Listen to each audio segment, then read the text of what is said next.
POS. Welcome to yet another edition of POS podcast. Where sometimes we still stick to the format and do the POS stories. I have some today, and we do other things too. And we usually have an array of guests like Dave Hintz, sometimes Dave Hintz. So with us is me and Dave Hintz and my lovely co-host, who I'm going to see a bunch this month, Bobby Tamber. Hey, Pat. Hi, Bobby. What's going on, buddy? What's wrong? I feel like every time I prepare an intro for the guest, you just intro him, and I forget to tell you ahead of time. You still could have done it. Nah. They knew who it was. The people get so excited when Dave's here. They're just like, fuck it. They don't want to hear me talk. They just want to see that beautiful mug. I wish that was true. That's nice. But Bobby, also what people like about this show, the ones that do watch it, is that we don't do things well. So like if I introduce Dave and then you also introduce Dave, they wouldn't like that. They hate redundancy, Pat. No, they love redundancy. No, and let's be honest, nobody wants to sit here and hear me go, some people say he lost his taste because he's doing this show. I say he lost his taste because of his collection of homoerotic Lou Ferrigno-style baseball cards. Ladies and gentlemen, the real reason he lost his taste is COVID. It's Dave Hintz. Nobody wants to hear that. I don't like What's a Lou Ferrigno-style baseball card? That was your problem with that? Yeah, I'd like to. It was a good image. Picture a meme the other day that said, "It's like you kids and your CGI. We only had Lou Ferrigno." That was great. But basically, Dave, picture baseball cards, like all the iconic baseball cards.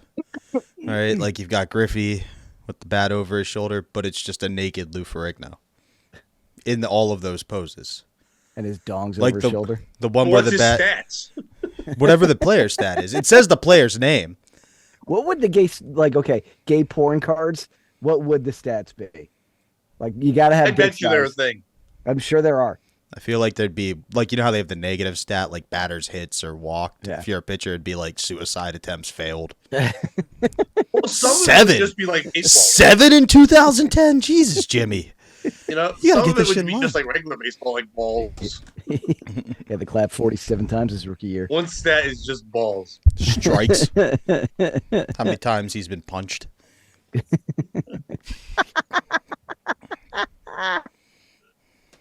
His swallowing average, like it can be on there.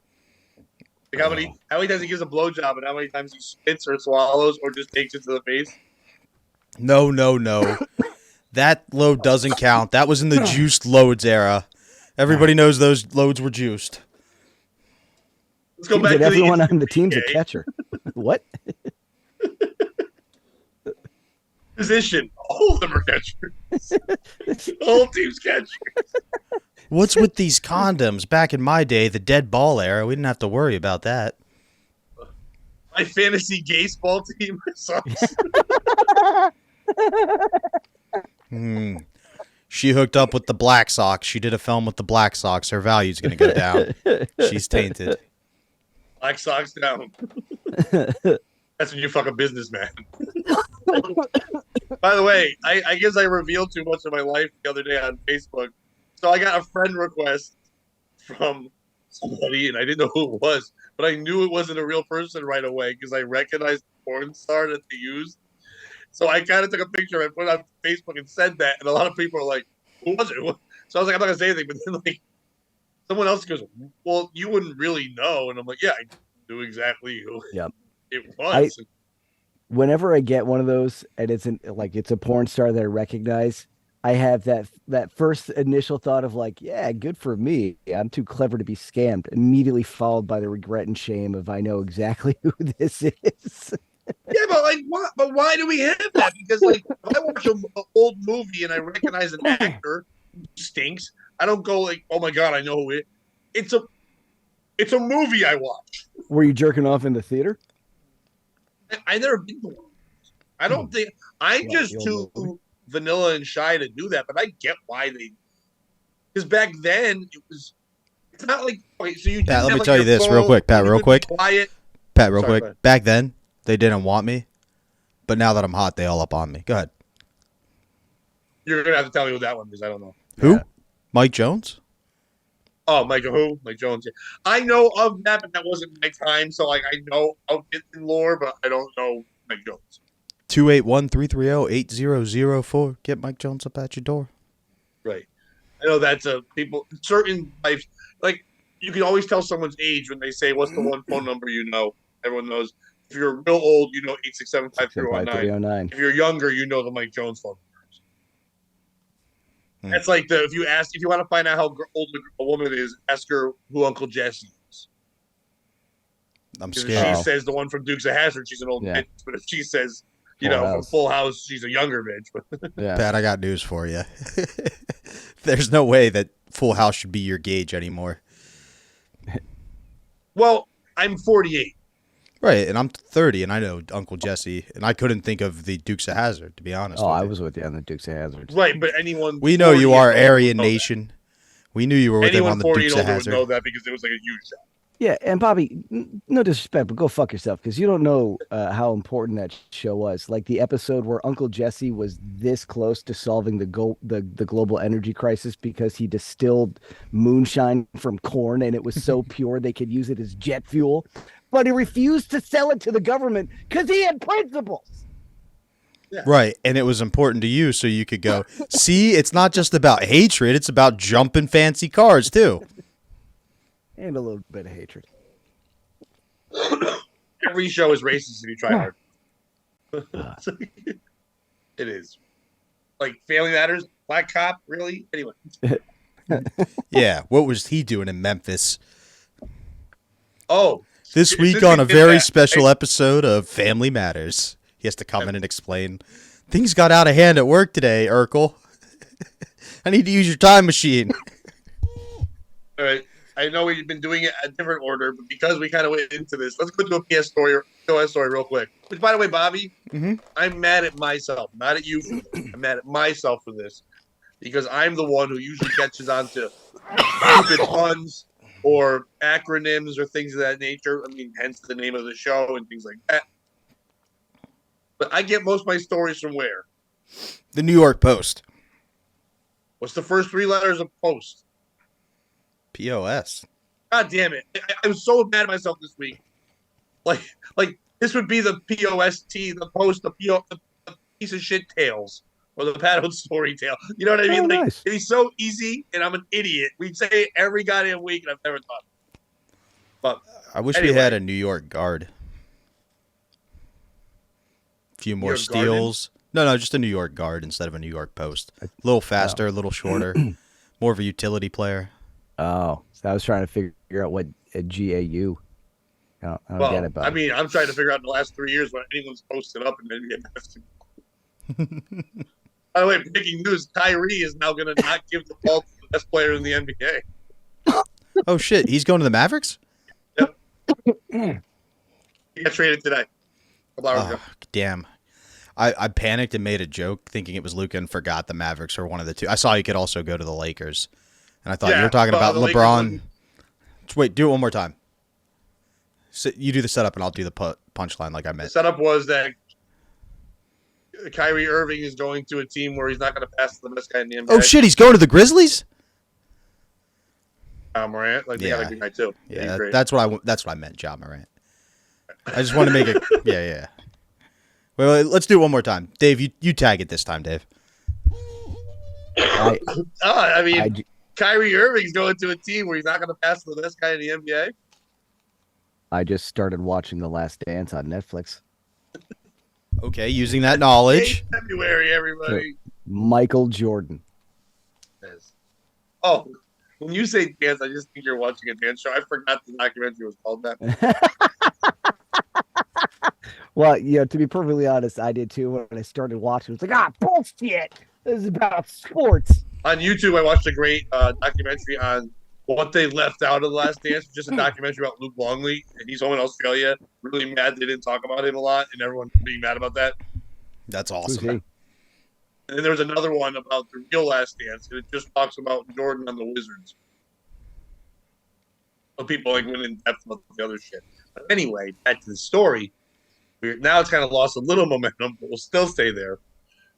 New York school. Wouldn't lose momentum if it was the New York Guard. New York school. Food vendor apologized for serving chicken and waffles on first day of Black History Month. By Andrew Mark Miller of Fox News. That's who wrote that for the Post. A New York middle school is apologizing after serving students with a meal on the first day of Black History Month that was deemed to be culturally insensitive. Administrators at Nyack Middle School say that the hot lunch menu was changed by the vendor without their knowledge on February 1st, the first day of Black History Month, to include chicken and waffles with a watermelon dessert, which the school's principal called an unfortunate situation. We are extremely disappointed by this regrettable situation and apologize to the entire Nyack community for the cultural insensitivity displayed by our food service provider. I am disappointed that Aramark, which I dealt with when I was selling Tropic, yeah, we dealt with Aramark a lot. They do a lot of schools, would serve items that differed from the published monthly menu, especially items that reinforce negative stereotypes concerning the African American community. Multiple families expressed outrage over the menu selection, including parent Lindsay Siegel, who told the outlet that it was really disappointing the change wasn't caught. Aramac, the school's district's food vendor, issued a statement on the matter on Thursday. While our menu was not intended as a cultural meal, we acknowledge that the timing was inappropriate, but our team should have been more thoughtful in its service, the Aramac statement said. This was a mistake and does not represent the values of our company, and we are committed to doing better in the future.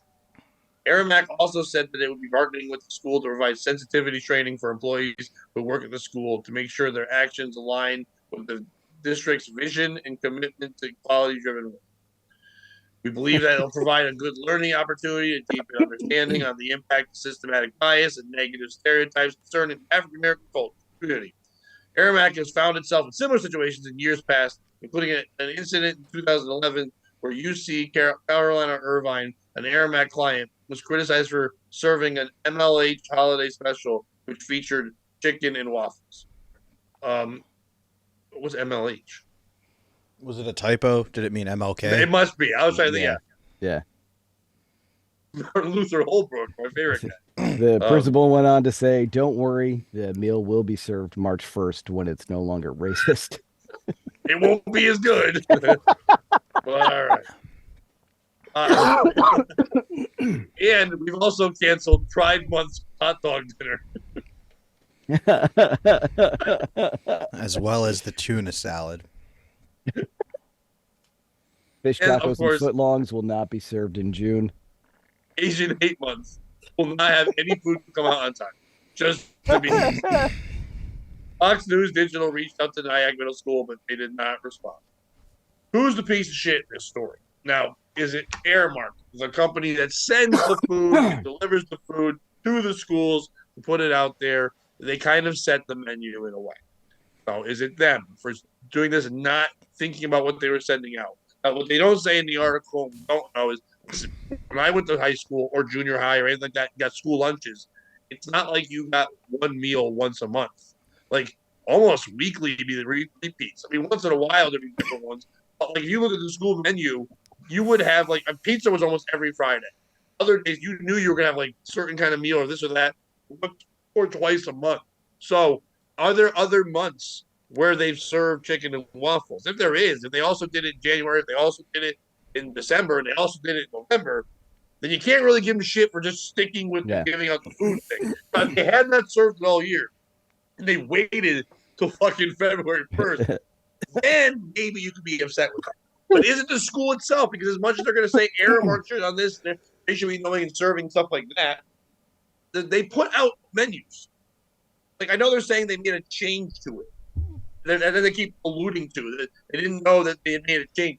If the school made a change and they noticed on the menu and then they said, no, don't serve it, and it was sensitive, you would think that somebody from the school would go to the cafeteria earlier that day and be like, hey, I hope we're not serving what we said, and notice they wouldn't have served.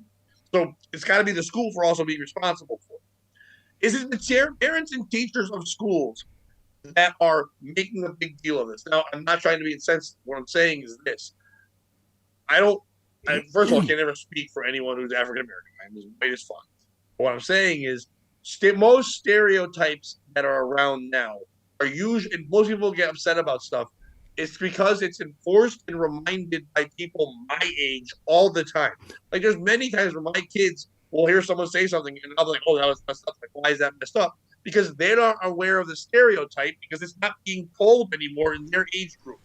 Would a seventh and eighth grader know that this was culturally insensitive? Or would they just think, wow, what a dope lunch. Right. Chicken and waffles? Yeah, the watermelon dessert makes me feel like being an asshole because who serves the watermelon dessert? Like, that is being a dick. The other two is like this dope ass meal. Like, when I used to get breakfast for lunch at school, you were fired up. A waffle, that'd be cool. French toast sticks, that was awesome. And I'm so old that they might be changing all the way they do foods. But it kind of is crazy to me that way. Or is it the kids who didn't just go, hey, this is great. We eat this. Who's a piece of shit in the story? Dave, go first. I think it's the piece of shit is the people who complained because they fucked up chicken. Like whoever it was that complained because they fucked up chicken and waffles for the entire school. And this is obviously the school getting upset because they're the ones who said we tried to make. They're putting up this thing to try to stop the fire and blame everybody else. So obviously, I mean, there might be like after. I think what happened. What I'm reading here is that the school shouted out, "This is wrong," before the parents could hear from the kids at home. This is wrong. Well, and I think to your point, like it probably was just an accident until they got to the watermelon, and the watermelon was like, no, we want you to know this is racist. It wasn't even watermelon. It's watermelon dessert, flavored dessert. Oh, really? Wait, what? Like Jell-O? They didn't say what. That's just insulting. Yeah. Like if you gave me a piece of watermelon, like, oh, it's a palate cleanser for after. That's dude. I fucking love watermelon. That whole meal sounds incredible. It does. Now, did they serve grape juice? Grape soda? They served just grape soda, grape drink. Bobby, it's the school. What the fuck is that meal anyway? Okay, delicious. You're serving kids. You're a pothead. You don't want that meal? Yeah, I love that meal, which is why we shouldn't serve it to fucking the youth of America. Like, that's not good for you. You're gonna eat chicken waffles and watermelon Jell-O and then go sit in fucking English literature and not fall asleep? Jesus Christ. Like, I remember when I was a junior, I got selected to be the student the student representative to meet with the company who served us our food. Like, I would go sit in on all the board meetings, and they thought I was just going to be this push along to go along, like, yep, healthy food. And I remember being like, fuck you guys, this sucks. Bring back the cookies that you didn't cook. And they were like, what? And be like, yeah, we used to serve us those raw cookies. And they're like, that's not healthy. And I'd be like, yeah, this is America. We want the choice. But even then they were pushing to make food healthy. I remember my brother and sister would pack their lunch because it got so bad at one point. Like, what school is still serving chicken and waffles? An awesome school. Yeah, I think a lot, to be honest. Yeah. I don't buy that there's a push for healthy lunches in schools. I just don't buy it. Well, I mean, that was Obama era. Yeah. Well, there is a push for the places that are distributing the foods, the Aramarks and the vendors, to supply the options and choices. But it's still the budget of the school and what they can afford, which programs. So they're available. But, like, I don't know what the class of life is in Nyack, whatever that school is. But I'll guarantee you in Greenwich, Connecticut, they have a healthier choice options because they have more money to buy the higher end menu there. Yeah, it does cost more to have your salads, your other options, things like that. And I'll bet Greenwich and Nyack, if they play basketball, Nyack's gonna win. If they play soccer, Nyack isn't gonna show up. Is this a new stereotype? I don't. Just saying they wouldn't have a team. They wouldn't have. I got you. I don't think Nyack is an all-black school. I just think that they were, to me. Well, I'm just saying I know Greenwich. I can guarantee you it's not an all-black school because this news story would have never gotten out because they would have been too worried about the 6 fights that happened that day to deal with the racist-ass cafeteria. That's what I was gonna say. That I say it's the school's fault for this, and they're the POS for the simple fact that this is something putting out because once again we're saying, oh my God, someone can be offended, so we have to tell everyone they should be offended. Because don't you know what month it is? It's like kids aren't thinking about that. Yes. Yeah, that's a fucking great point, Pat. Like any of the kids had any idea that February is Black History Month. Yes, because every hallway had 45 posters of it. Because adults and teachers think you have to shove it on there when it should just be taught in the curriculum, and it shouldn't. I know I'm gonna sound like a penny, but it shouldn't be just a fucking month. It's our history. There's just as many. I mean, what's just important to our country's history is every other type of person. We're all important to it. So the fact that we're doing 1 month and one here, it's crazy. Yes, I'm happy there is a month that should be given a highlight. There should be so much more than a month. It's crazy that we would say, oh, don't eat it then. Like you said, as a joke, but it's true. If they served that January 14th or March 11th, nobody would have cared. Nobody would have given a shit if they served it. By the way, we were laughing and joking. But that is from what my generation and older, like my dad's generation, that was what you said as you were racist when you thought you saw a black person getting food. Oh, what do they want to eat? Chicken and waffles and watermelon?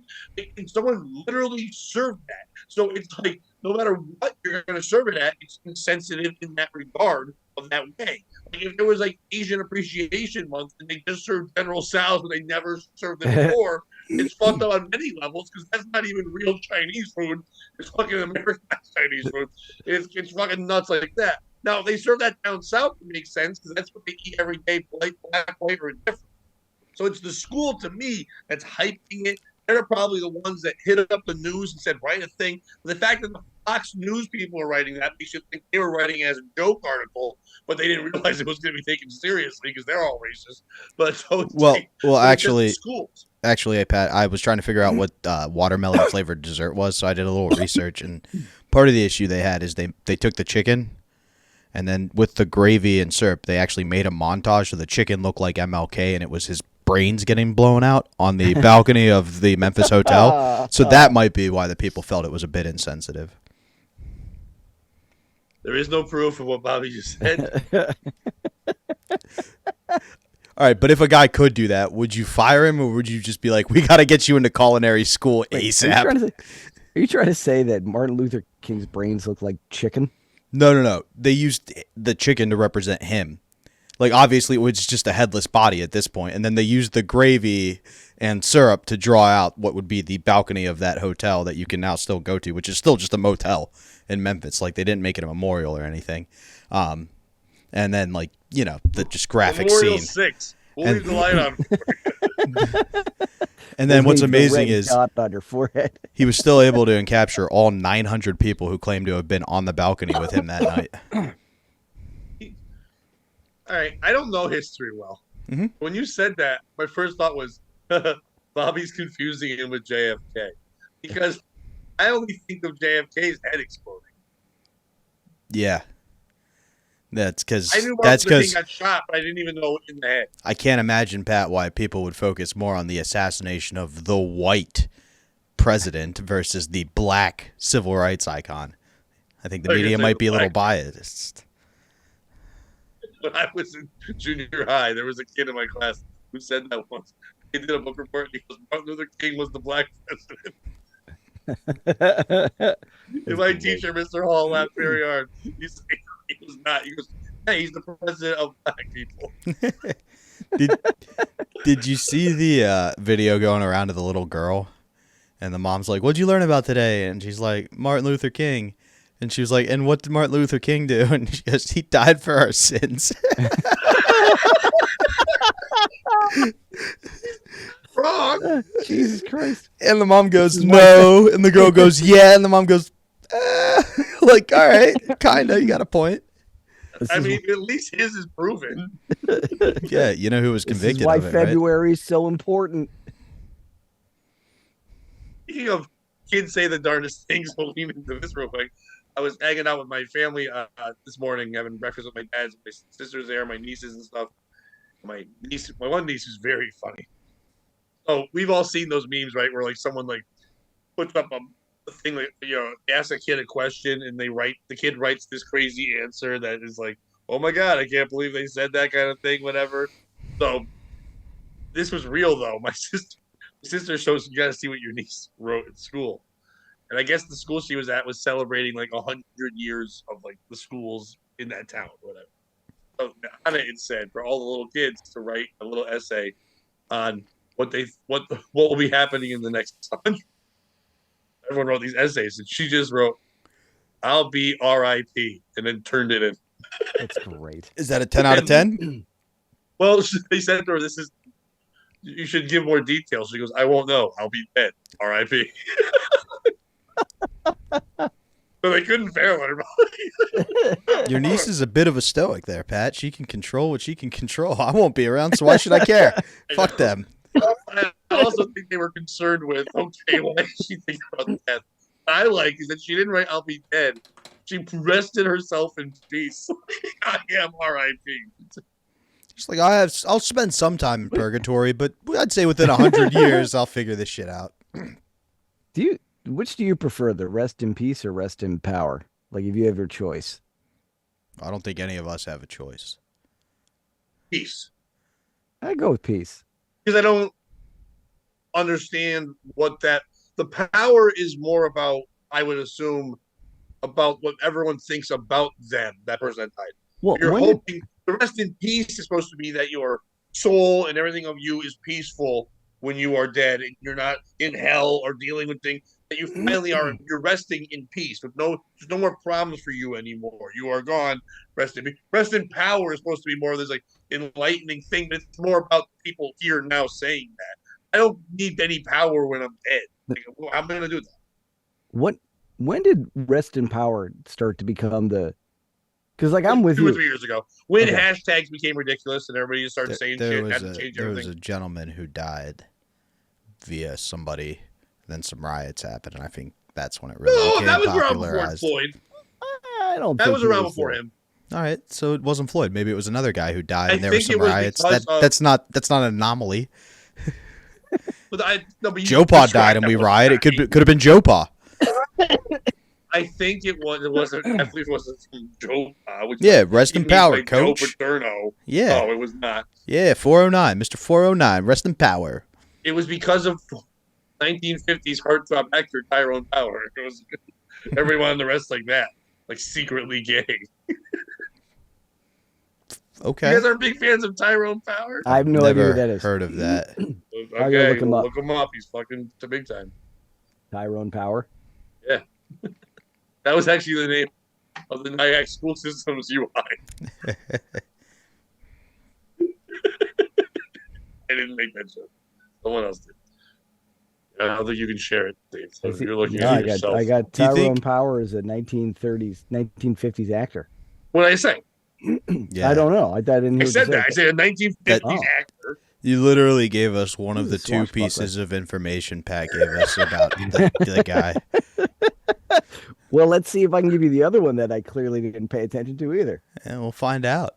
Pat, you were saying kids say the darndest things. Do you think there was ever an episode of that where they were like, "I saw you last night, Mr. Cosby, and the woman was all passed out. Then you went and sucked on her toes."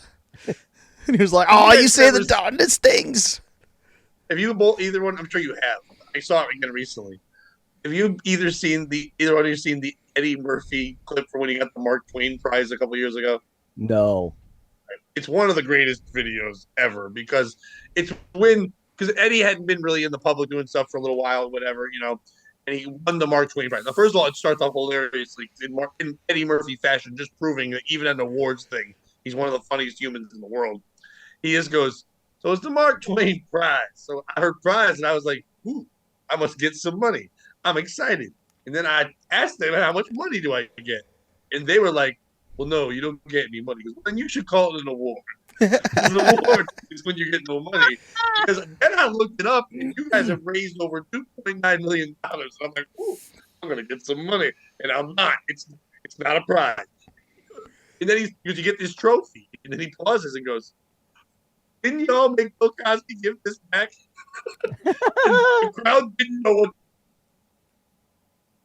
Mm-hmm. And he's like, "That must be great." He goes, "I want to see him go on a tour where he has to explain that stuff." He's like, You know why I gotta get back my motherfucking trophies. What he does a dead on Cosby, and he's doing it for a couple of minutes, being upset about giving his trophies back. That's amazing.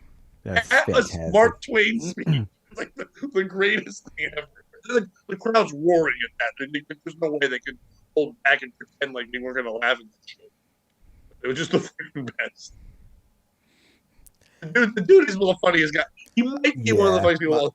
Doesn't get mentioned enough because he didn't do stand-up for a long period of time after, but he really is one of the top comics. Yeah, and he just, but he also like decided to go quiet for a while and just kind of not, and then come back. Well, he was still making movies. He just Yeah, no. What are you gonna do? There's gotta be a certain point. Like every movie he's in, he was a fucking blockbuster. I'm not knocking him. I fucking love Eddie Murphy. I'm just saying, there's gotta be a point where it's like, what do you do? Like you must be turning everything down because then you gotta start getting like picky in what you choose. You know what I mean? Well, like, so Pat, you forgot the my favorite part of his speech, which was the end, where he was like, "And you guys know what Mark Twain would have called me?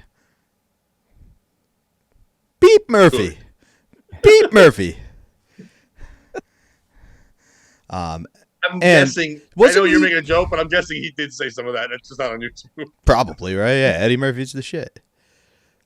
Although, didn't he get involved with a whole like rumor that he was on the DL and that hurt him? That's why he disappeared for a while.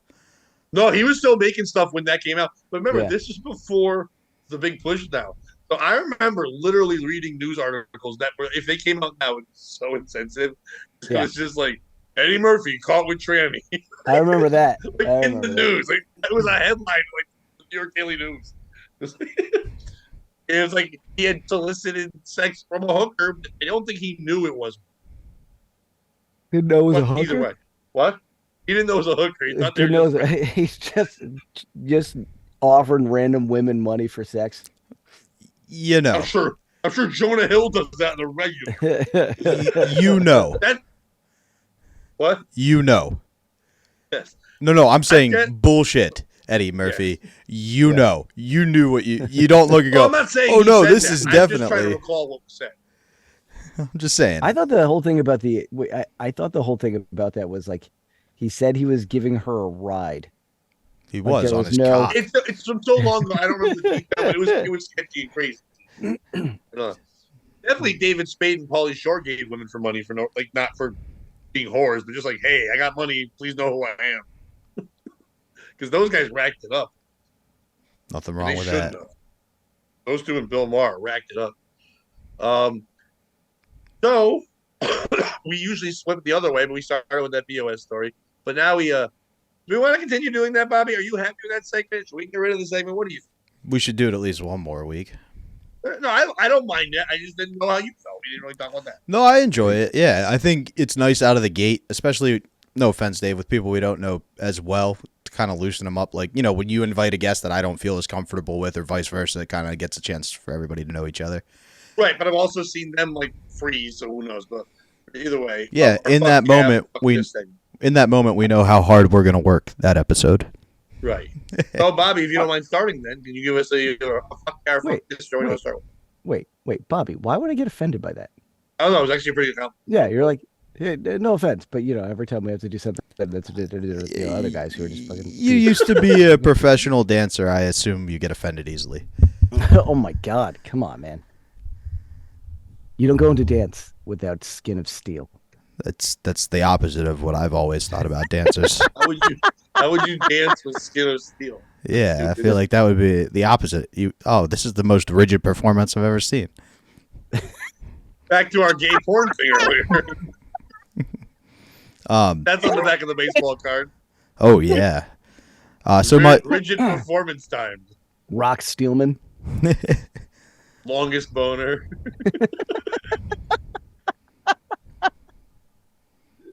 Thurston Four-Ass. There's an asterisk. He died due to having an erection longer than 9 hours. Guy who's fucked in the most consecutive movies, Cal Ripskin. He went out doing what he loves. Busting nuts on borderline minors. Busting nuts and little boys' butts. Not boys, but young men. Boys to Men must be a name of any gay porn. There must be 1,000 boys to men's. Not many male porn stars were able to brag that their last performance was captured on film, but Randy Rod Johnson lasted 9.5 hours and fucked the entire time before giving way to his cardiac arrest. Rest I in like peace, that Randy Johnson wasn't a good enough name. He had to have a name. Rock. Randy Rock Johnson. Luckily, Randy's legacy was carried on by Daisy, who was impregnated in the final scene, and upon learning of his death, agreed not to get an abortion. I like when porn stars. I don't know much about the gay porn names. Unfortunately, what was deemed a very late-term abortion, Randy killed himself at 9 years old when he found out what his father did for a living and how he died. I like when the porn names don't even try. And they're just like shoving something in there. It's like, I'm guessing gay porn has that too. Like, it's me, Denzel washing ass. It's like, It's not even I mean, close. kind of. It's me, Jeff Boner. Denzel Washington of dick. It's supposed to be like all the Jeffs. It was right there for you. Washington of ass. Oh. Denzel Washington. he's just a traffic porn guy. So Bobby, yeah, what's your fuck this or fuck yay, whatever? Which one do you want me to start with? And are we doing one at a Everyone time, or you are we feel. doing both? Which one you feel like? I'll do fuck yeah, because if you look right below me on the screen, there's my fuck yeah. Pat and I. Dave Hintz. Nope, that's not right below me. Your album recording, buddy. City Steam Brewery, Brouhaha. It's good enough for me in the sense that I always like to do that club. It's my first time in the real club. I'm getting to feature with one of my best friends, but more importantly, it's your album recording, so it's going to be great. We're going to have a great time. Lots of fun. Lots of laughs. Come out. Tickets are moving quickly. And I know I keep saying I feel real good about it, and I'm probably people are getting annoyed by it. But Dave has seen me work on that whole thing the entire time, and Dave's even said, "Holy shit, this is really grown into a fucking thing." Yeah, I'm excited for you. And if you're watching this, you need to go see that show. You owe Dave it will to be in another yourself. state. He won't be there at all. No. Dude, Why? I've seen you put it. I've seen Why? you do it every single time. Why won't you be there, Dave? What a ringing endorsement! Come on, dude. I've fucking seen you do it every single time. It's not like I would ever want to hear it again and again. You know, like on an album.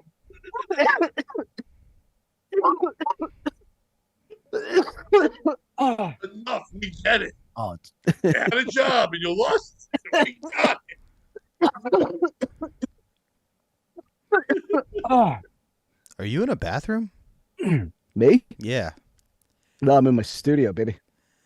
Okay. Your studio, bathroom? Because it looks like your studio has a bath curtain over your right shoulder, and what I This- can only imagine is laundry Yeah. drying over your left shoulder. Yeah, that's yeah. It's I make a lot of use of this space. It's And then it's a we- multi-purpose room. We just left the door open because we thought, let's make the acoustics as echoey Yeah. as possible. All right, I like your Yeah, style. fuck yeah.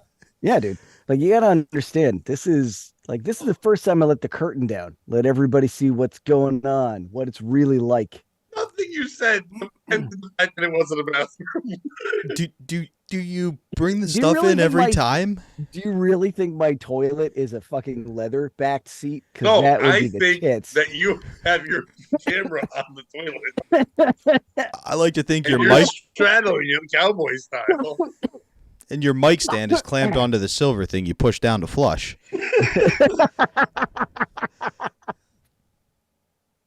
Yeah, we're seeing the same thing, Pat. Anyway, my fuck yeah is that. I'm really excited. It's going to be a great weekend. I know your stuff's coming together. My stuff's coming together. It's going to be a hell of a show. That's great. And you know what? You want to go right into your fuck this because like people be mad at you like something. No, I feel like we should wait for my fuck this. I need to catch my breath. All right, Dave, do you have a fuck yeah? Fuck yeah is I'm getting over COVID. So I'm gonna Doesn't leave sound my like it. goddamn apartment. Yeah. It's also my fuck this because this is over COVID. I still fucking everything sucks. I didn't know people were still getting that shit. Yeah, right. Stupid. I think it's you just have a flu. Oh, Like you got tested, it's COVID. yeah. I had my Did you have first. to not work? I had my first negative test today, as a matter of fact. Did you have to not work since you work Yeah. for yourself? Yeah. Well, I mean, it's been a slow work in general with all the things I'm doing to make money, but I had to give up a gig. I had to give up 2 gigs, one expressly because I got sick.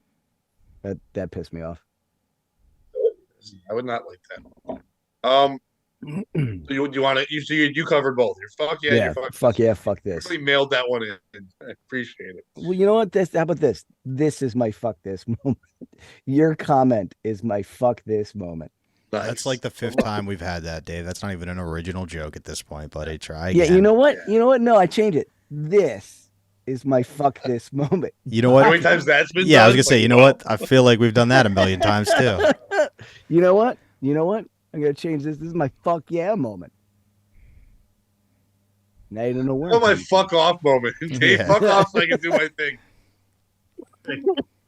All right, my fuck yeah is they're kind of both at the same point. My fuck yeah moment is that I was performing at the casino on Thursday, and it was we do the 10 o'clock show. So the 8 o'clock show is the national headline or stuff like that, and I knew both the openers. There's only one opener. They had two openers for this show. Brian Plum and then Dustin Chafin, who I had not seen in a long time. I love Dustin. But Dustin, I hadn't seen in years, and Dustin used to have this dark black beard, and he used to wear this one certain kind of cowboy hat, so like that. But Dustin, I guess, in the last year or two, has shaved his beard down, so it's very tighter to his face and almost kind of grayish. And he was wearing glasses, and he was, having a shaved head. And Brian Plum also has glasses, even though he's much shorter, a little bit of a beard, and kind of a shaven head. But I had gotten there, and they had done the show, but I didn't get to watch their show. I was there in the in between part, so I was standing off to the side, talking to Frank and other people, as the headliner was TJ Miller or whatever. That people thought he was going to come out, wasn't. They were kind of all lurking around, waiting to talk to him.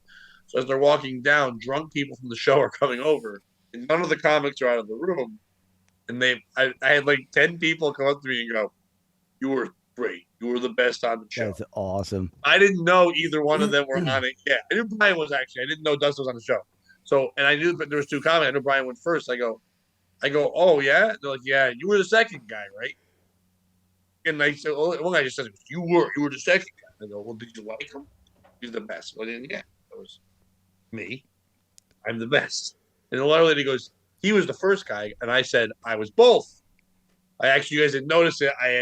The other guy didn't show up, so I went first, and then I went back, I changed quick, and I came out. And they're like, "Oh, I thought I saw both guys on stage at the same time." I'm like, you were drinking, right? Like, yeah, I was drinking. And a guy behind them is laughing, going, "This is the best." And the guy was like, "I know you weren't on the show. I've seen you. You're also taller than both of them. You don't look like either one of them." I go, "I'm loving this." So then I went to go say hi to them. They're both in the green room. And at this point, TJ Miller had come out and he was just standing in front of the green room, kind of like looking at people, but didn't want anyone to see him. And a couple people were like, entourage fuckers were walking over there, like, "Yo, it's me. Remember me? You met me today." They're trying to get him. But he's acting all big time and he's wearing goofy glasses. And he's holding 4 bags of Doritos or something. Oh, he's always extra, that guy. I've met a couple times before. He's whatever he is. I'm not a big fan, whatever. So I'm trying to walk to the green room to go talk to them. And he goes, "Sorry, man, no autographs." And I go, "A, we've met before. And B, I don't give a fuck. I want to talk to the guys in the green room." He goes, "Ooh, that hurt." I go away. I went to the back, and I told both Dustin and Brian that that's the greatest thing that can happen to us all weekend. You push the headliner of the way to meet us. So that was That's my awesome. fuck yeah. My fuck this is that was one of the bringer shows. Now, Bobby, do you remember former guest on the show, Rusk? I do. I just actually deleted his file to make space to record this. If for those who didn't watch it, Rusk is a musician, sometimes comedian, crazy person. Like, it's one of our craziest fucking episodes. The guy's just all over the nuts. He'll sometimes do Frank Springer. So the way that works is usually it's like newer people, whatever. Some guys giving other guys advice. Now there's a young comic, Dave. You know him, Bobby. You don't. Who's the Connecticut scene, who we both like a lot, named James Adenoff. Oh, Bobby, my boy J Money. I love him. well, I know you don't know, but Dave J knows. He's a Money's the 19-year-old kid. He was on Oh, Crutches yeah, for a yeah, little yeah. bit. You know, Yep. funny Yep. fucking guy, really works hard, and he wanted to do the show. So he came up with me to do the spot, and he did a great job. But he was like, "Can I hang in the green room?" Like, yeah. I go, "This is Dave and Dan do. If you come with me, you don't have to like sit in the back of the club and wait to go up. You can come to the green room. There's not a lot of room in there." But he's sitting there, and this Russ guy, I guess, comes in, and I'm hosting back and forth. At one point, James says, "This guy just keeps giving me all this advice." He says he's been doing it for years. I'm like, "Don't listen to anything he has to say." He's like, he told me that he's gonna kill. He must be really good. I go, maybe he's gotten better. I've seen him before. He was on here. He's crazy, So as he's going up, I'm paying attention, and I'm just like, I'm hosting it. It's going fine, but it's a bringer crowd, and also the element was this time it was a contest where the winner could host the next bringer, and then I would just do a spot on it. It was that way to get them to bring more people. Good way to do it, whatever. But because of this, the audience was a little bit more into it for their friends, so I had to explain them more. Like, they're laughing with me, but they're also like, I want to make sure they're enjoying the whole show. And the audience wasn't going to pick it. Frank and some judges were going to pick it. But because of this, some of them were trying to bring their A game more. But because of that, none of them have an A game or a B game or a C game. So they're all just, I would tell them, just do your time. Don't go over your time. We had 7 people on it. 5 of them went over their time. Where the music had to be played and their mics had to be shut off. They just wouldn't stop telling jokes. Now, Rusk did not go over. But Rusk, as he's sitting there and he's doing jokes and they're not working, as I opened the little door with a minute left to listen and going, during the contest part, I didn't want to do any time in between. I kind of wanted, one time at the beginning, I wanted to make sure, in between Frank and James, I wanted to make sure the momentum was good and not have to do anything. The last thing I wanted to do was do a joke, tell about the next guy to get the crowd better, whatever. As I open the door and I listen, it's cricket. So Rusk just goes, "So before I go, which rape would you prefer? Date or when you don't know him at all?" And as it's quiet, he goes, and I'm not even kidding. I just really want to know, which is funny. It's not like they're like, "Oh, this is a hilarious joke." And then no one really says anything. He's like, "No one's got an opinion on rape," and he just keeps saying it. And I walk off, and he goes, "What do you think?" Just kind of look at him. I walk by him, they had the mic, and then I don't say anything because I'm like, it's a contest, and B, I don't even want to address it. I kind of like to move on. But I just did start laughing because it was awkward, like out loud. And the crowd started laughing at me laughing. Then one lady goes, "I can't believe you're laughing. You shouldn't laugh at that boy. That's not his fault." I go, "What?" And then she goes, "And he thought this was," she named some company like this, American Eagle, choice order, checked shirt, plaid shirt, just LLB. And I just went, "You're not bothered by the rape." Some of the audience laughed, and she just goes, "Of course I'm bothered by rape. Who isn't bothered by rape?" I go, "Someone wearing American Eagle?" She just stared at me like upset more. I'm like, "What? How am I a bad guy?" That guy just did 1 minute of rape questions. Why am I that lady? Fucking comic. The contest was like, I'll win this one. They'll do the worst thing ever. Fuck off. I don't know, ma'am. Anyone wearing a Jeff Hardy t-shirt? Tom Hardy, how dare you? And the other Hardys. But or Ed Hardy, or all the Hardys. Oh yeah, Jeff was the wrestler. Jeff was the wrestler, Tom was the actor. That's what we were doing. So Ed Hardy was the shirt guy. And then Just Hardy is a country singer. She probably is okay with it. As long No as one's okay with it. As long as it stays in the family. Wow. I didn't know we were going. It's a redneck joke. Go ahead, Pat. What do you got? I hate to critique a joke. That would be incest. I don't think they're. Well, the joke is that rednecks and cousins. I think they're on board. Oh. But Hardy okay. Boys and the secret of one another's cave. So Charles, that's pretty good. Charles Darwin, right, Pat? He's 15, Or no, he's an adult. His You wife. redneck? No. Just hear me out. Charles Darwin, the inventor of, what's that called? Evolution. Oh, yeah. He's an adult, and then he marries his 15-year-old niece. Is that just incest, or is it incest and rape? Are you thinking of Jerry Lee Lewis? No. This is Charles Darwin. He did this. You just said Justin Sess. Who's that? Oh, that's a great porn name. That is a pretty good porn name.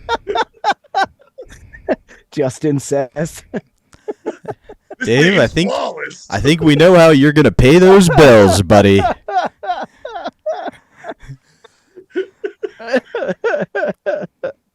I'm gonna write that on the next open mic. I should name Justin Sess. Oh fuck! I'm happy I heard you out on that because I wouldn't have got that joke. Thanks, man. I didn't know Darwin went full on Jerry Lee Lewis. Yeah, it's kind of ironic. The guy who was No. like, genetics is so important. Let me marry my cousin. Be accurate. Jerry Lewis? Jerry Lee Lewis. No, wrong. We not do this. We not do this. We say all guys' names like names. You say Darwin didn't go full on Jerry Lee Lewis. Jerry Lee Lewis went on full on Darwin. I don't know. I guess it depends on No, who it's is most all famous. I know Darwin wasn't here after Jerry Lee Lewis. What was Darwin's top hit? Evolution. I can't even hum it. He's a mystery. Other than that whole thing where he killed God, nothing big. No, that was Nietzsche. No, Nietzsche said God's dead and we've killed him. Yeah, he was in on it. Nah, He's part of we. He was the one who was like, now what? Now what do we do? You ever seen the show Supernatural? It's all Nietzsche. I like that show. God's dead. What do we do now? You're stuck in a motel on Tuesday during the day. You're gonna watch Supernatural. Fuck yeah, dude. That's on TNT the whole time. Yeah, it is. All If you're a 15 porn star seasons of it. that doesn't believe the Earth is round, are you a flat girther? That's pretty good. That's what I do. Pretty good.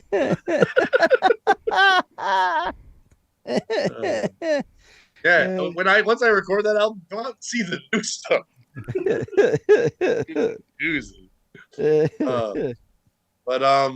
So Dave, you have nothing because you've been dying of COVID. Bobby, you have any fun comedy shows or anything going on? Oh wait, real quick, I gotta say fuck this. Oh yeah. You didn't do it like we all did. My fuck this is to last week's guest, Andrew Glessner. I love Andrew. I love Glessner too, but he got a little angry about how names were sized on the screen and who said what. And it just feels like of all the people who should be angry about certain things being lopsided or misproportioned or Don't do this. Don't do this. It shouldn't be Glessner. That's all I'm saying. The reason why I did it is, Dave, how many letters are in your name? There are 5 letters in Why my name. did you have to read it? Why did you have to read it? Because I wanted to make sure he wasn't trying to do something. He That is is trying to do fair. something, just not to you. No. I'm just trying to point out, look how weirdly spaced that is. I changed mine to No Man with 5 letters, but with a space, so it's technically 6. Look how bad that looks. Pat, you with 3, 5, all caps, looks great. That's all I'm saying. I don't see why anything looks bad. It doesn't look bad. Well, you clearly don't have an eye for design. Like, Dave, you get what I'm saying, right? Just taking shots. And by the way, Bobby, I want you to know that there was 2 asshole things that Bobby just did. You don't know this, but Andrew Gless suffers from what most people call in the science industry as Forrest Whitaker on. So that's what he was saying about all the problems he has. And then for Bobby to say that I don't have an eye for design was even more fucked up. Talking once again about Andrew Glessner's paper. No, I was talking about your living room that you're showing off. The picture clashes with the drapes. Dave, tell me I'm wrong. I mean, the color scheme actually goes. I'm not a huge fan of the print on the print next to the. I'm picking up what you're saying. They don't exactly clash, but they don't complement one another either. It's a little busy, Pat. That's how people describe Wait, the POS Bobby, show. The hosts don't clash. Fucking Anne Frank apartment you got going on. What? Show us the posters you have on a sideways wall like a rape hunt. Shut up. Wait. Hang on a second. What's your beef? Show your place. Allow me. I will. Oh, we're going on a tour? Yeah. Nice. Watch that human tit walk around and show us.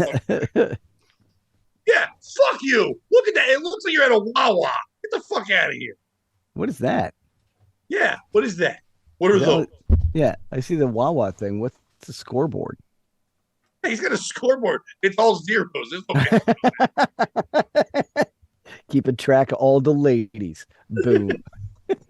Well, my headboard had too many notches on it, so I had I don't even have one. Pull up Rogan Studio. It looks exactly like his place in Austin. the H&R Cox Center. Your own scoreboard for fucking Jesus Christ. To be honest, that picture is not usually there. I just didn't like the bare wall, so I pull the thing down when we do the shows, so I have something in the background. It's usually just a bare off a wall. It's even worse. Bare wall sounds like the first porno Justin Cest is going to star in. By the way, when we promote this, we're gonna say there was two guests. That works for me. There was Dave Hintz and Justin Cest, and just like see if people even notice. That works for me. As long as we imply it's not any of us that are Justin Cest. No, we're so much more. Yeah. Not just. I think I've told that story on here, but Bobby, I think I said this to you when I opened for Nick DiPaolo that time. No. Okay, so years ago I opened for DiPaolo in a place in Connecticut. So when he was going on stage, I wanted to watch, so I sat in the back of the place. It was packed. It was like it was a bigger place. So I was far away from the stage, and I was sitting behind this couple that was watching the show. Obviously, the guy was a huge DiPaolo fan. The woman obviously was a fan of the guy. So yeah, that's why she was there. So DiPaolo's doing his act, whatever. And at one point, he does a joke about when someone threw a shoe at George Bush, and was saying like that couldn't happen when Obama was president. Not because of security or anything, because Obama would have caught it and shined it. And half the crowd's like, "What the fuck?" And like, that's DiPaolo's act. And he had done 2 or 3 other jokes like that before. So the wife just turns to the husband, and thank God I was sitting where I was, so I could hear this. It was like quietly, but I heard it perfectly. She just goes, "God, he's just racist." And the husband, happy, goes, "He's not just racist. He's so much more." Dude,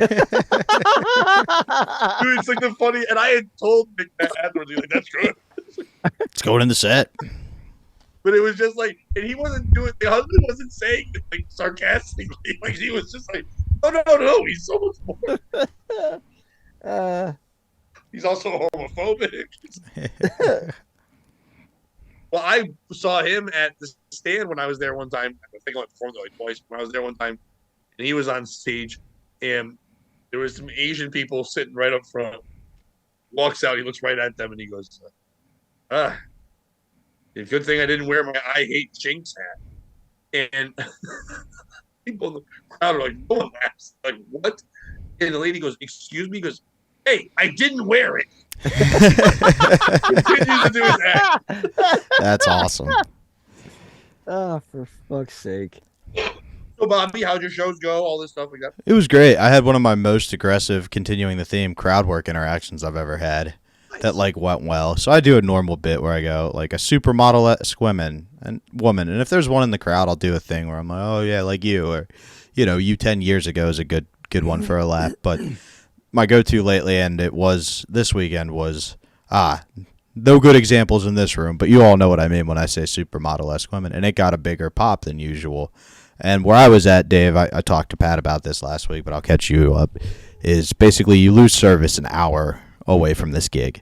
It's a bar in the middle of a bunch of hunting cabins. Like, it's the only thing within a big radius. And it's a room that can fit about 50, and they pack about 200 in. And you're just standing in the middle like you're in the round. And so I get a big laugh, and, like, one woman gets really offended. And I go, "Of all the people in here who should be offended by that, like, you're not the one. Like, you're not the one who should think she should be chosen." And then she got even more offended and was like, "Oh, you just don't have an eye for taste." And then I got to explain what a Forksville 7 was relative to like the rest of the country, say. Like, you are barely fuckable in this bar, which is the only thing within 100 miles. And it was like one of the best responses I've gotten from an audience with me just being a dick. That said, 99.99 out of 100 I'd give myself on that. Should have not done the "better hope you can make the black eye disappear, bitch" tag, because the audience lost me on that one. You're like, "Oh, he was pretty mean to that woman earlier. I don't like how he's now implying physical violence as well." But that was my great show. It was a lot of fun. I killed Earl, then murdered. Like, as soon as you walk away going like, "Oh yeah, that's, whew, he's gonna have a hard time with that," then you just hear the response from the audience after his first joke, and you're like, "Oh God, that was 10 times anything I got." I've seen Earl perform. He's great, and what I remember Earl is squeaky clean.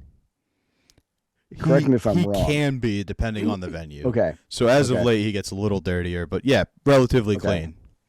Well, Dave, I don't know if you notice, he's also a radio guy, so he's used to being funny. He's well known as a radio guy in that area too. Okay. Yeah, he's the Jim Norton of that area. Okay. So he's got the ability just to be clean by naturally having to do that all the time anyway. Okay. All right. Cool. I don't know. Not that was. I've got one more POS story. Let's hear it. Yeah, and we can wrap it up. New Jersey man hired a hitman for $20,000 in Bitcoin to kill a 14-year-old. By Isabel Keene. Okay. A New Jersey man who admitted to paying a hitman $20,000 in cryptocurrency to have a 14-year-old child murdered may face up to 10 years behind bars. John Michael Musbach, 31, pleaded guilty to an indictment charging him with one count of knowingly and intentionally using another and causing another to use a facility of interstate and foreign commerce, that is the internet, with the intent that a murder be committed. The Haddonfield man is accused of exchanging sexually explicit photographs and videos with a then 13-year-old victim during the summer of 2015. It was a very good year. The victim lived in New York at the time. After the victim's parent... Oh, wait, before we get to this, just so people don't get too down. Kid's not dead. Okay, thank you. I was going to ask. Yeah, we'll get there. Before people are like, why are you reading this? It's because of the weirdness of this. After the victim's parents learned of the inappropriate contact, they notified law enforcement who identified Musbach in the case. In March 2016, Musbach was arrested in child pornography charges, the DOJ said. Prosecutors alleged that Musbach decided to have the victim killed, but the victim could not testify against him in the pending criminal case. So, since he was going to get in trouble for, like, hey, give me some nudes, he was like, better get this kid murdered, let me go to the internet. Which is, by the way, Dave has seen me do it on stage years ago, does back up my joke about how pedophiles are the dumbest criminal. Because this is insanity. So wait, sorry, just clarify one thing for me. Who had so there was actual evidence of the boy had photos of the man, or the man was sending sexy photos to the boy. Okay, so the boy went to his parents, or his parents saw the internet and said, what the fuck? And pulled the cops. So the kid has evidence of this man's crime, and the man's response was, well, I'll gotta kill him so he can't testify. Gotcha. Because he watched one episode of Law and Order. Well, I mean, he didn't send he didn't send the photos to the parents, so they can't press charges. You know how those kids are always pressing charges alone. That's what I'm saying. We got ourselves a real Natalie Holloway situation, a nobody, no case. Musbach repeatedly contacted the administrator of a murder for hire website on the dark web, which purported to offer contact killings or other acts of violence in exchange for cryptocurrency from May 7th, 2016 to May 20th, 2016. Musbach asked if a 14-year-old was too young to target, and upon hearing that the age was not a problem, paid approximately 40 Bitcoin, which is approximately $20,000 at the time, for the hit, prosecutors said. Following his payment, Musback repeatedly messaged the website's administrator to inquire about when the murder would happen. When's it going down? When you get to the murder? Hey, did you do the murder? I didn't think it was a murder. What if you did the murder? You know, Is it like Was sign there up a here rush? if you'd like to get text Yeah, text about the notifications results of on the your murder? The administrators then requested an additional $5,000, which prompted Musback to try and cancel the hit and get his $20,000 back. The website's administrator then revealed to Musback that the operation was a sham and threatened to turn Musback over to the law enforcement. It's fucking great. Oh my god, that's fucking great. Musback faces a maximum potential penalty of 10 years in prison and a fine of the greater of $250,000, twice the gross profits to Musback, or twice the gross losses to the victim of his offense. He is scheduled to be sentenced on June 13th. This is going to be a very hard thing to try to make more than one person. But who is the piece of shit in this story? Is it Musback? Which I don't think I need to explain anything else what he did. But also, is it the people who set up a sham website for murder people? Because that's also fucked up. That's a dick move. Way they did help out, but they were getting contact. They didn't say they were like set up by the police or anything. Yeah, there was somebody on there just making this thing up, and then people were like, "Can I kill a boy? He's 14," and they're like, "Sure, no problem." They should have shut that down. Like the second a guy even says 14, they should have been like, "Nah, man, this is not a real site. Just erase everything you just wrote. Don't be bad to people." But no, obviously trying to scam him out of $20,000 in Bitcoin and ask for $5,000 more. And that's when the guy was like, "Easy, I can't. That's too much. Give me my refund." And then they said, "No, bro, this is not me. No one else is the piece of shit in the story. It's those two people. And it's not the thing writing this. This is news. You should be worried about that. Parents, pay attention to what your kids are doing. On the website, on the web, hey, people, don't believe everything that's on the web. That lady you think is talking to you, she's a fella. The website where you think you can kill boys, it's not real. Nothing's really there. Who's the piece of shit in the story? Bobby, go first. Ooh. So I'm torn between two. The first piece of shit for me is the parents. Okay, it feels like if they had done a little more parenting preemptively, your son doesn't get in a situation where a adult man can send him penile pics and then hire an assassin to kill him. But for me, the real piece of shit in the story would be the assassin. The kid's still alive. This story's in the news. Yeah. Clearly, you didn't do your job. Yeah. Well, he also did, to be fair, never sent out a notification. Okay. So he wasn't there. Makes sense. You know. I mean, the kid's been around the cops a lot. I mean, what's he supposed to do? Dude, just all you gotta do is hack the kid's Facebook, post some emo fucking comments, and then just make it look like he drove off a bridge. Or how old is Bobby? I've never thought I'd call you the old guy. You think a 13-year-old's on Facebook, bro? Okay, so you don't even have to do that. Here's what you do. You Mante-Teo him. You set up some like 13-year-old chick whose pronouns are on there like they, them, and she's a Visco girl, and you get this kid to fall in love in about 3 weeks. And then you go, by the way, this is fake, and we're putting out all your dick pics unless you jump off your roof. And then boom, problem solved. Bobby, that would take more intelligence than the guy who goes to I'llKillAboy.com and tries to hire a murderer.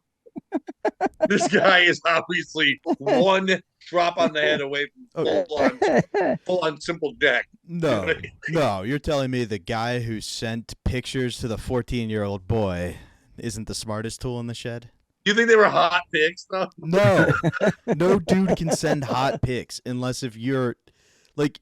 No dude whose goal is to fuck a kid can send hot pics because you just don't look that way. Whoa. Nobody ever said he wanted to have big love to him. He just wanted to turn him on. That is true. We could get sued for slander. Yeah.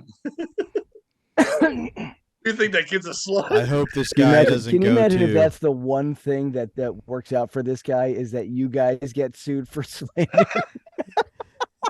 He goes to sue us, Dave. I'm going to hire a real hitman.com.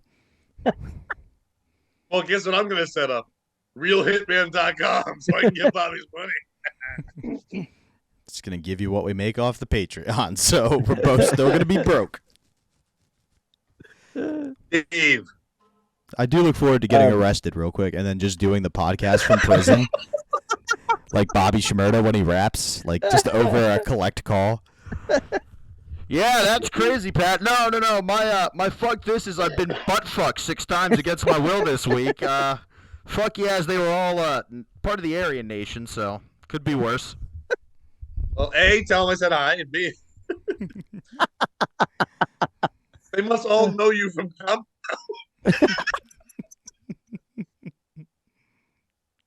But now they call Bobby's Media as the S Digital Network. After Bobby's arrest, who's a piece of shit? Would be kind of awesome though. Just 3 meals a day. You get to work out. Nobody can ask you about your feelings and shit. Oh, I think they asked you about my feelings. Yeah. But you could tell them just fuck off. Well, you how does this feel inside your ass? Yeah. Name your show Bobby's Black Hole. Oh boy. You guys ever heard the song "Shrunk" by Aesop Rock? No. Yes, actually, I have. So it's about him going to therapy, Dave, and at one point he just goes, "She says I'm not your enemy." I say, "That's exactly what my enemy would say." And I was like, "Yes, that would be me in therapy."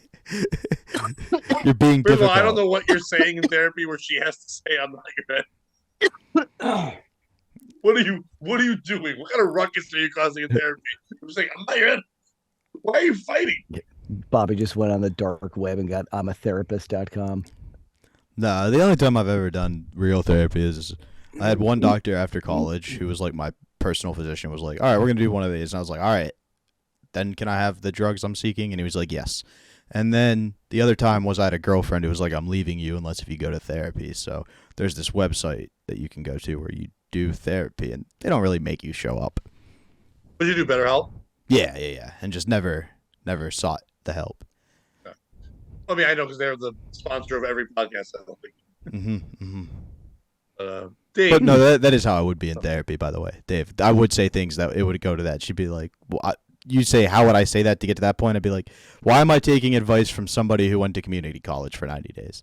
That's how I'd open therapy. Convince me you can help me when your life's clearly not in track. You live in Harrisburg, Pennsylvania. You're still single. Your BMI's a 40. I like the fact that you put her on defense before she. Jesus Christ, Bobby, that's great. Yeah, you're gonna have to work through layers, right? And then I would just be like, "But you came to see me, well, so it was checkmate, loser." Yeah, I'm here because my lady said she'd leave me if I didn't show up. So we're just gonna. See and then your therapist would laugh and go, "You call your mom your lady all the time." Your therapist would be like, "Well, she is gonna leave you." Oh, now you're a psychic too, because I think that's just as valid as this bullshit. And then Bobby's like, "Let me go on my crystal ball. Let me go on my phone quick to murderatherapist.com and see if I get hired a murderer." Oh, I don't have to, because I already roasted you, bitch. Boom roasted. In here with your Lane Bryant ass shoes. And then Bobby pays her in Bitcoin and leaves. Dave? Who's the piece of shit? Yeah, we're trying to get back to that. Okay. It's a piece of shit to be paid in Bitcoin, because you're not serious as a person if you do business in something that the value changes every other day. That's a red flag. I mean, that is why Bitcoin. You're paid for a murder and fake money. That's why the fake money was invented. They were like, we need a non-traceable currency so I can pay for murder. They paid for it in 3,000 bucks. Like, ooh. With a personal check. I mean, Dave, that's not really your answer, is it? You're really going to go this cheap route of Bitcoin guy? I'm done. Thanks for being a guest, Dick. What? Everyone in that story is a piece of shit. Yeah, everyone. It's the fun of this. It's the boy. Not everyone. The boy is not. No, the little boy is a piece of shit. Yeah, I bet if it was a woman sending him nudes, he would have kept his goddamn mouth shut. Yeah. He's got to be that much of a cock tease that he needs to get murdered. Oh, Like, yeah. he was doing anything of that nature. there are other ways to handle that situation. It's bad when Mr. Murphy kisses a student. When Mr. Butler does it, he gets fired. But when Mrs. Kalmansberger fucks a student, everybody doesn't mind because she's Mrs. Kalmansberger. Then her husband finds out, so she has to move schools. Those jokes were brought to you by the good class of Lower Dolphin. I was just trying to look back to see how the parents found out. They actually how did found they out find just about the contact even before like the picture. I guess they found at the same time, but the second they found out someone was talking to their kid, they jumped right in. So we don't know how long they were doing it. I don't know if the kid was flirting. I think it's a 13-year-old boy. I don't think it's flirting. Does it say how? But a 31-year-old man. Does it? Well, they're inverse. Does it show? You're inverse. Does it say at all how this boy came to be on this guy's radar? No. I don't think they want to put that out. Again, another suspicious. Like I no, don't because know. then pedophiles are like, "Oh, I'm going there." Well, I'm just saying, like it seems like they were doing an awful lot to protect this kid, but we have no idea. We have no idea. What do you mean? Well, how did the guy meet the boy? On the internet. Well, probably to be honest with you, it's very easy to go into like a video game thing or a chat room. Roblox would have been my guess. Yeah, I feel like that's the pedophile haven these days. Oh yeah? So how easy? I don't know. I don't know what it is, but somebody was explaining like it's its own thing. Like you have to buy Roblox bucks and they all hang out, and it's like, yeah, that seems just designed. Well, I didn't hear what you said. What's the thing? Roblox? Oh, okay, yeah. That other that? game, the game with the little red guys. The murder thing? Among Us, yeah, that's another one. Among Us. I was gonna say last week, that's the show I watched. Among Us 2 is where a lot of adults can go in there and chat and shit. And Fortnite. Yeah. That's why I stopped. A lot of the Fortnite. games are just interaction. It's weird too. Like, because I play 2K, so I played with a guy and you can squad up. So you play 2-on-2. That's basketball. You're a player. They're theirs. And this guy added me as a friend and is now like messaging me. And it's like, I want to be like, how old are you before I continue talking to you? Like, I want to just, but I also don't want it to be weird. So I've just stopped responding. Let's just change your name to sexy 13-year-old boy. That's right. I'll leave you alone. My name's Professor Shane because we were making fun of a buddy we were friends with in college. But people think it's like the basketball professor, so who knows? Yeah, oh, nice. I think you should change your name. It's on your back of your shirt. It should just say Seth. Say what? His name is Justin. No, I don't think so. Although I will say 2K might be the last bastion of free speech, video games in general, because some of those names that Microsoft lets you get away with, it's like, that's a hard R. Jesus Christ. It says you are a hard R. My God. That's his first name. His last name's Jim. And then GYM. The number of people who played as Andrew Tate just made it an Andrew Tate character and changed their name to Andrew Tate. It was just like, oh my God. How about a poor name, Andrew Taint? Nice. Bobby, can you name? If you do like the league one where you own you build your own franchise and stuff, can you name the arena the N-word Gym GYM? Somebody could.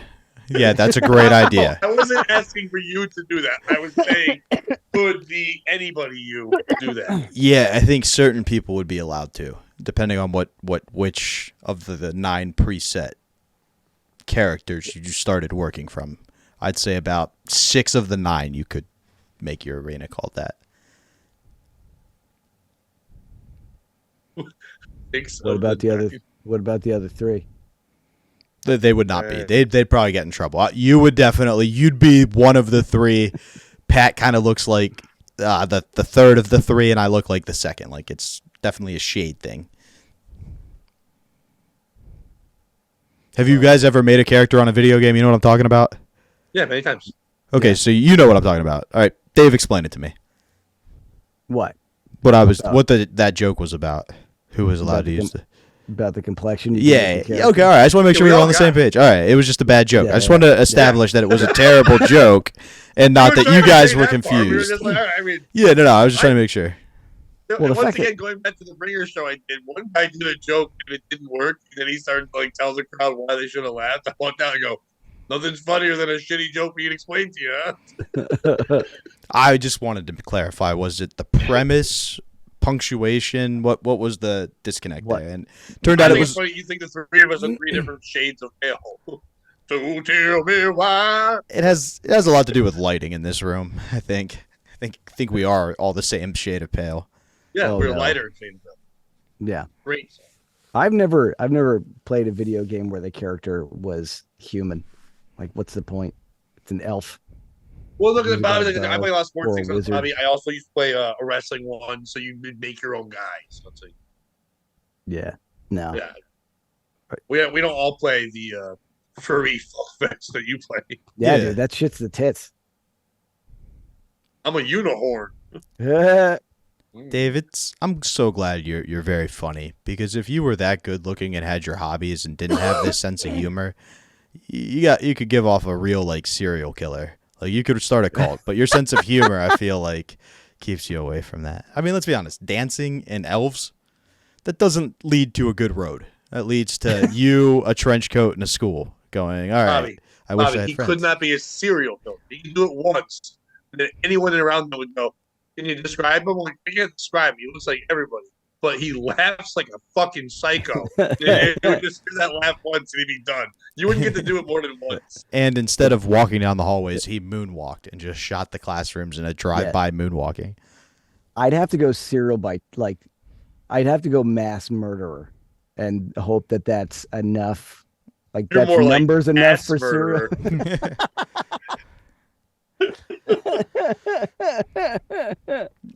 This is a good path, Dave. Why don't you tell us a little more? How would you plan out your How mass would murder? I was trying to stop.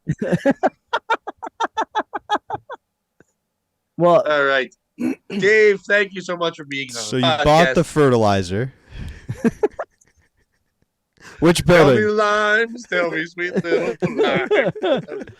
no, I'd go straight for a water supply. Like that's Just fucking tell us what you can follow you.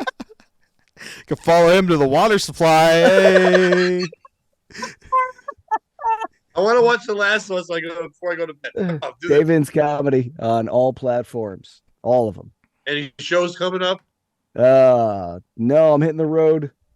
I'll be back in March, and comedy. You're coming up with me in March. Fuck. Yeah, fuck yeah, I'm coming out with you in March. Yeah. I'm like, you have any shows coming up? You're like, no. In March, fuck yeah. Yep. I was about to promote a show that you weren't on because I don't have a flyer for that. But Bobby, This Friday? it's Friday. Okay, I got to message Earl because I thought it was Saturday. But this Friday, I'll be in. Oh wait, no. Saturday. The 11th is Saturday. I thought so. So this Saturday, Pat and I I are. was thinking of the following Friday when I was talking to you about that. No, it's all good. So this Saturday, Pat and I are together in Fairfield, Massachusetts. Nope. New Haven. Nope. New Haven, Massachusetts. Fairfax. The lady's name. Beth. There's an F in there. You guessed all these F's. You're like, Beth. Francine. Pat and I will be in Francine, Massachusetts. I will go there, but it's not where we're going. Help me out, Florence. buddy. Florence. Aw, thanks, Dave. Fucking nailed it. Fucking So- nailed it. This Saturday, if you find yourself in Florence, Massachusetts, and you're like, why am I in Florence, Massachusetts? Once For you, a great comedy show. That's why you're. but I'm saying if you already, most people will be there for that. They've already got their tickets. But if you're there and you're like, what the fuck am I doing here? How could I possibly have a good time in Florence, Massachusetts? What's the name of the venue, Bobby? You come on out to the Love and Laughs venue with me and Pat and Darren Rivera. No. Darren Rivera is not on that show. I just realized that's the other flyer in the main screen. I was trying to help myself out. Ugh. That's tremendous. Oh, that's. You know what? It does feel like going to a show with Dave. Yeah, Dave I was gonna picked say, me up, Bobby, you're I'm great. giving him all the info, get in the car. He's like, where are we going? Do you want a light? We're going to Fairfax, Virginia. Me and Pat. All right. And Diego Sanchez. Usually, Bobby and I try to promote separate things, but Bobby and I will be in Florence, Massachusetts at JK's Tavern with the hilarious Timothy Lovett, myself and Bobby, and another comic on the show. I don't know who her, but I'm sure she's great. Western Massachusetts, come on out. It's an area. It's close to you. It's not far away at all. You can live in Enfield, Connecticut. It's only like a 30-minute drive. Come on out, check it out. It's gonna be a fun show. Timothy's great, Bobby's great. We'll all have fun. It'll be a fun crowd. So come on out and check it out. If you want information on how to get tickets, just follow me or Bobby on social media. Or hit us up. We'll send you a flyer. Let you know how to get tickets to that. That following weekend, the 17th and 18th, I'll be recording my album. I'm very excited about that. That show will have Darren Rivera. I should have plugged that one. I could have nailed that one. At City Steam Brewery. It's going to be a great time. Please come on out, be part of the album experience. It will be a lot of fun. For everyone that has been listening to me on Taz and AJ on PLR, I appreciate you. It's been a lot of fun being on there. I've even helped some of our former guests be guests on there just recently. Vince Barry, who we had on before, he was just on Friday. Got to sit in for a couple hours. I'm sure he had a good time there. So it's been cool to be part of that. I'll be back on. It would have already happened when you guys see this, but on Monday of this week, I would have been on. I'm not sure another day this week. It's been cool to be part of that and been on there all the time. So thanks to everyone who's been listening to that. They've been showing up to comedy shows and stuff. The fans of the Jazz and Ages have been really cool to mix those two worlds together. Really appreciate that. My shows in Derby at Retro. My next one is the 25th, the weekend after those things. That's going to be a fun one. A guy that I will have on the show one time that Dave knows well. The very funny Kevin Fitzgerald will be on that show with me and a couple other comedians as well. It's going to be a good time. And then starting in March, we have 2 shows there every month. One of them, I'll be performing at an Elvis celebration. So Dave will be hosting that show with the very funny Paul Terra. Awesome. Somebody else who married a 15-year-old cousin. Elvis. Oh, nice. Elvis has left your hymen. He did not. He took it. Thank you very much. But for all the other shows, check it out. Please get on over to the Patreon. Jump on there. We promise you. I know lately it's been one show for everybody, and we apologize for that. We're gonna hopefully this week, but if not very soon, get back to the 2 shows, possibly more every week. Just been busy with craziness going on. But we appreciate you guys on there. And if you can't afford to be on the Patreon, we understand. Just get over to YouTube and subscribe there. We're over 900 people there. It'd be cool to get to 1,000. So jump over there and join on us and get notifications. Like in case we wanted to get a murderer, you can have a notification. So yeah, thank you very much. And of course, if you haven't bought it yet, please buy the website just in case. JustinSays.com. It'll work for all your business needs. So Dave, thank you so much for being on the show. And bye. If you can't join them, then beat them. And you know what? Don't be a piece of shit.